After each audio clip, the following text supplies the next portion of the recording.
Welcome to the podcast, Let the Prophet Speak. Today we continue with our study of the book of Judges.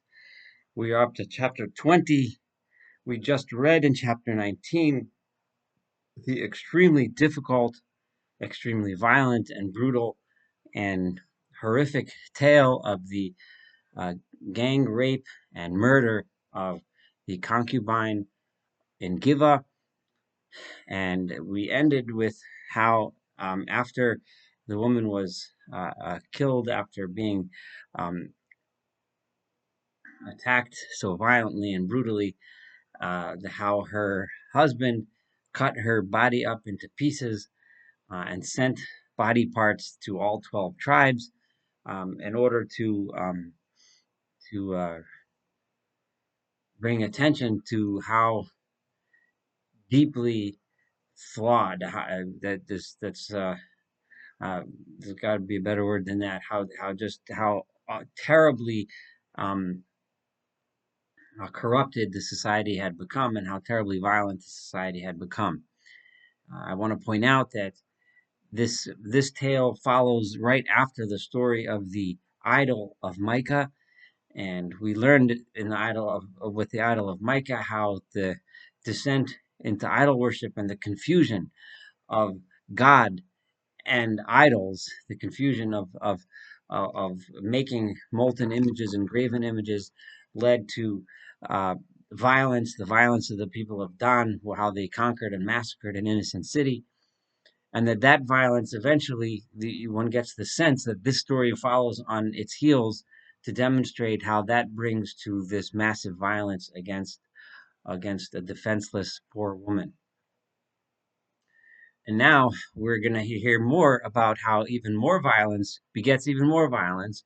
Although this set of violence that we're going to read about today is very much is different in the sense that this is violence in response to a terrible deed, but it's still terrible violence. So it's just one thing after another thing after another thing.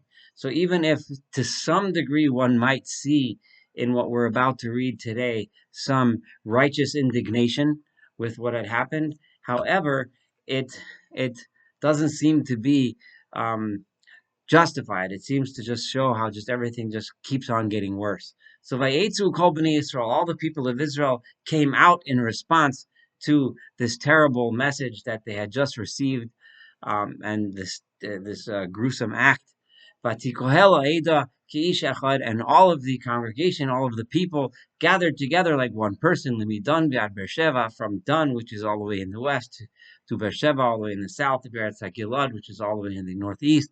El Adonai, to God, HaMitzpah, in Mitzpah. Mitzpah was not the location of the tabernacle. So when it says they gathered under God, doesn't mean they gathered at the Mishkan, at the tabernacle, but rather, presumably, it means they gathered together under the banner of God's name at Mitzpah.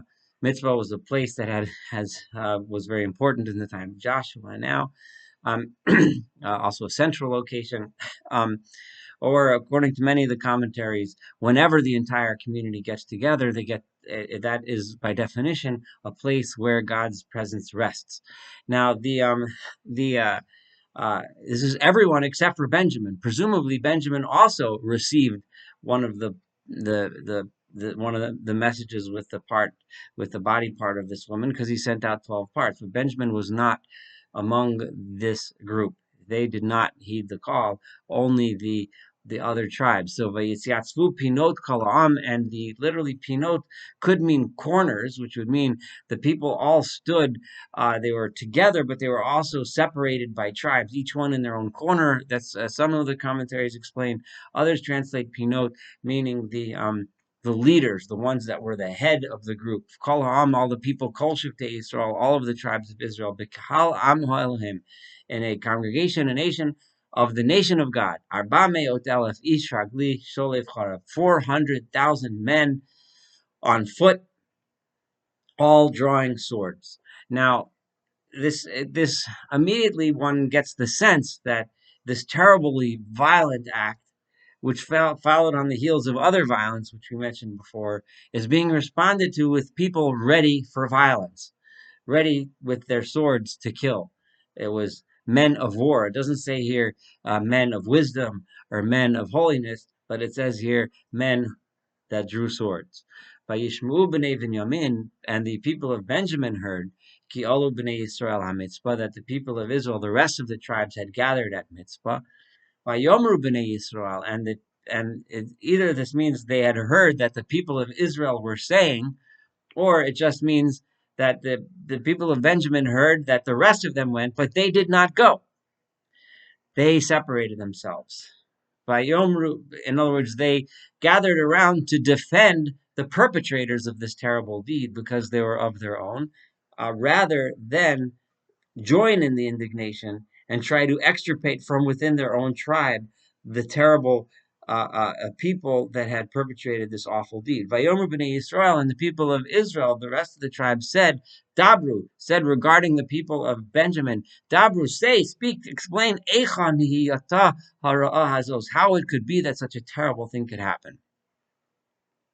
So the people of Israel were saying this regarding Benjamin, and Vayan Ha'ish Levi, the Levite man, Ish Ha'isha Hanirtzacha Vayomar, the man, the husband of the woman who had been murdered, he answered their question, their rhetorical question, Vayomar, and he said as follows: Hagiv Ata Asher Levinyamin Bati Ani Ufilakshil Alon.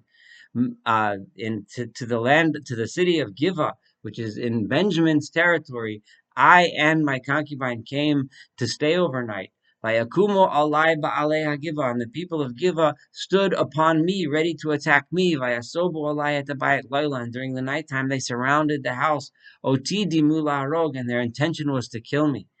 Viad pilagshi inu, however, instead they raped my concubine Vatamot, and she was the one that got killed in my stead by these terrible people.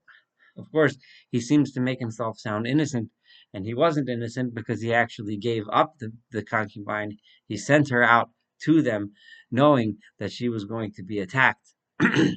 um, and then I took the body, the corpse of my concubine, and I cut it up, and I sent it b'chol state nachlat Yisrael, in all of the land of the inheritance of the people of Israel, ki asu zimon v'lo Yisrael, in order to notify them that they had done that they had done something so terrible and so disgusting in Israel. Hine kulchem b'nei Yisrael, and behold, all of you are the sons of Israel. Therefore, havu lachem davar ve'etzah halom. Right here and now, right now, you need to give some sort of idea, some advice, something that we could do about this terrible deed that had happened. Vayakum kol ha'am, and the entire nation got up, ki ish echad, all as one. Lamar saying as follows: Lo nelech ish la'alo, v'lo nosur ish leveso. Not a single person is going to go back to his tent or back to his home. And now this is the thing that we are going to do. This is what we're going to do to give a aleha bigorol. We are going to go against her bigorol, and we are going to choose by lot who is going to take part in this attack against Giva. We are going to go and take revenge against Giva. Immediately, one gets the sense that they see that the answer to the problem is more violence and more killing and more destruction. V'lakachnu asora anoshim l'mea, will take 10% of the people, 10 per 100, l'chol shavtei Yisrael, of all the tribes of Israel, l'mea l'elef, and 100 of 1,000, v'elef l'rvava, and 1,000 of 10,000. Bottom line, 10%. Lakachat seidel am, will be their job to gather provisions and supplies for the rest of the nation. La'asot levoam, so that they should be able to accomplish this task.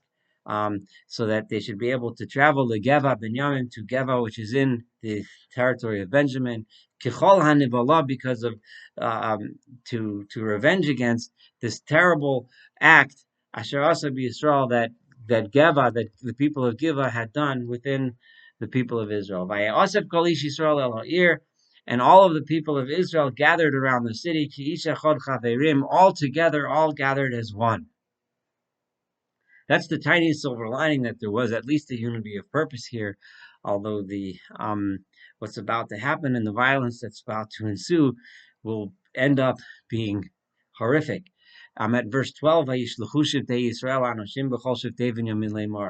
first thing that the tribes of Israel did was they sent men among all of the leaders of the various factions of the tribe of Benjamin as follows. What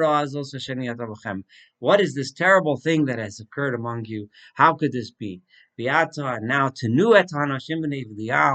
we can end this if you just give up those men, those terrible uh, I see sometimes translated as those scoundrels, those worthless people, Asher Begiva, that live in the town of Givon. Misem, let us put them to death.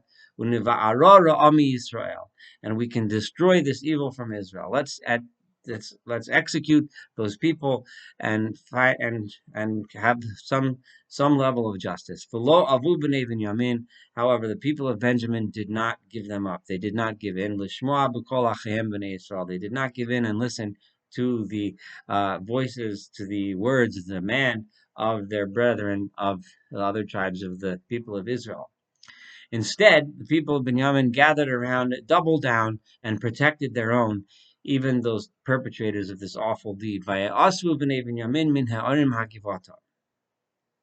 people of Benjamin gathered from all of their towns. They gathered at Givon in the town Israel in order to wage war against the people of Israel. So they took faction over the nation. They valued their own tribe and circled their own wagon, so to speak, instead of seeking unity with Israel and justice for the against those perpetrators was not on their mind at all. They'd rather protect their own than admit that within their midst, were people of such awful character. And the people of Benjamin gathered from their towns, Eser Mishisha Elef Ish, 26,000 men, Sholef Charev, all drawing sword, Levad Miyoshvi HaGiva, that was aside from those that lived in Giva, Hespaktu Shvamios Ish Bachor, from there 700 chosen men, people chosen for presumably for their skills in fighting, were chosen from the town of Giva, in addition to the 26,000 from the other towns in the land of Benjamin. Mikol Ha'amazeh, from all of this nation, Shva Me'ot Ish Bachor, of the 700 chosen men, Iter Yad Yamino, of the 700 of them were left-handed. Kol Zeh Kolea Bo'even El Hasa'ara V'lo Yachti. Every one of them could sling a stone with a slingshot um, at towards something as tiny and as thin as a hair, and they would not miss. So the slingshot is not what you imagine, the stick with like a rubber band in between, that the stick like in a Y shape that you pull back a stone and throw. That's not the slingshot they're talking about. They're talking about it was swung around their head, and then it would release a stone, and when the velocity was enough to and those that were able to aim it in those days, this was quite a deadly weapon, an extremely powerful weapon, and then being left-handed enabled them to do it in such a way that they were more lethal. The Ish Israel, and the people of Israel, Haspaktu Levad mi Binyamin, they had the ones besides Benjamin, the rest of the people of Israel, they had gathered Arba Meot Elef Ish, 400,000 men, Sholev Charev, drawing swords, Kol Ze Ish Milchama, they were all people of war, fighting people. So we have 400,000 against 26,000 plus 700. Vayakumu vayalu Beit El, and they got up and they went to Beit El. The people of Israel went to Beit El. Vayishalu ve'Elohim, and they asked God. Presumably, this is the Urim v'Tumim. They asked the high priest advice as to what to the following. This was their question. Vayomer b'nei Israel, the people of Israel asked, Mi yalalonu batchila, who from among us should go first la milchama, to war in b'nei Binyamin, with the people of Benjamin?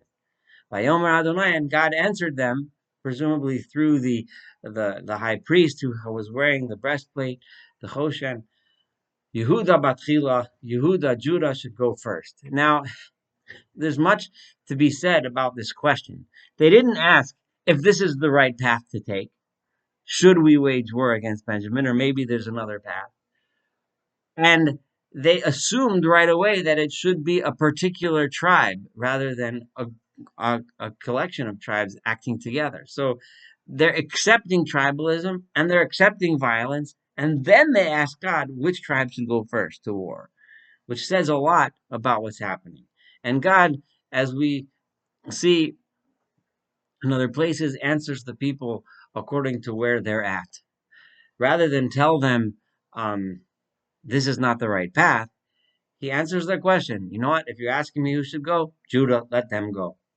And generally, if when one asks God advice and he answers, you should expect a good outcome. But over here, the outcome isn't so good because the question wasn't asked in true honesty. They didn't really want to know whether they should do this. They were just asking, um, which one first? They had already made the decision on their own what the proper response is. So Vayakumu v'nei Yisrael b'boker, the people of Israel got up early in the morning, Vayachanu al Givon, they camped against the Givon, Vayetzei ish Yisrael ha-milchama and Binyamin, and the people of Israel went to war. They attacked the city of Givon, Vayarchu itam ish Yisrael milchama al Givon, they set up a battle against the town of Givon. Vayetzu v'nei Binyamin min ha-Givon, the people of Benjamin left the town of Givon to to to greet them in battle. Vayashchitu v'Yisrael bayamahu, and they destroyed among the people of Israel on that day shnayim v'esrim elef ish arza, 22,000 men of Israel, of the Israelite camp, not the Benjaminite camp, were destroyed and killed. Vayitchazek ha'am ish Yisrael vayosifu la'aroch milchama, but the army, the people of Israel, did not retreat despite they being routed in battle. They strengthened themselves and they attacked again. On the next day, they attacked again in that same place where they attacked the day before.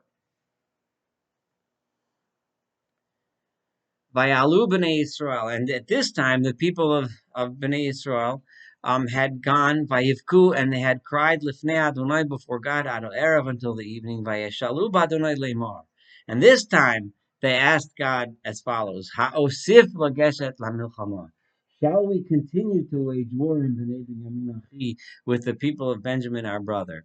Vayomer Adonai alu elav, and God said, attack him. By this time, God, they finally realized that they should be asking God if this is the proper path. And by this time, God said, go and attack. Both the people of Benjamin and the people of Israel are now in this awful civil war and so much death and destruction. And God says, okay. I'm going to stop here. This is a very long chapter. This will be Judges 20a. We will complete this very sorry tale of violence when we study 20b together.